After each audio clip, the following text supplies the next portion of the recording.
এই ছেলেটা শুধুমাত্র লাকড়ি খেয়েই বেঁচে থাকতে পারে, কারণ তার বুকের ভেতরে যে আগুন জ্বলছিল সেটা নিভে গেলেই সে মরে যাবে। এই জন্য সে নিজেকে বাঁচিয়ে রাখার জন্য সবসময় লাকড়ি খেত। এমনকি তার বাবা তার জন্য কোনো খেলনা তৈরি করলে সে ওই খেলনাগুলো দিয়ে খেলাধুলা না করে সেগুলোকেও খেয়ে ফেলতো।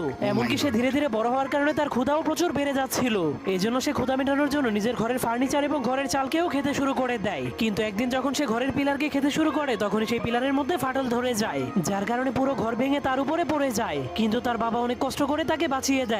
তখন তার বাবার এত কষ্ট দেখে ছেলেটার মনটা অনেক খারাপ হয়ে যায়। এই জন্য সে কসম করে আর কখনোই সে লাকড়ি খাবে না। এরপরের দিন তার বাবা ঘুম থেকে উঠে তার ছেলেটাকে কোথাও খুঁজে পাচ্ছিল না। এই জন্য সে তার ছেলের পায়ের ছাপকে ফলো করে করে অনেক উঁচু একটা পাহাড়ের উপরে চলে যায়। তখন সে তার ছেলেকে একা দাঁড়িয়ে থাকতে দেখে জলদি করে তার কাছে চলে যায়। কিন্তু সে দেখতে পায় লাকড়ি না খাওয়ার কারণে তার ছেলের বুকের আগুনটা নিভে গিয়েছে। এই জন্য সে আগুন জ্বালানোর জন্য সেখানে ফু দিতে শুরু করে দেয়, কিন্তু তবুও কোনো লাভ হয় না। এই জন্য তার বাবা অনেক মন খারাপ করে তাকে মাটিতে শুইয়ে দেয়। এরপর তার হাতে তার তৈরি করে একটা খেলনা দিয়ে দেয়।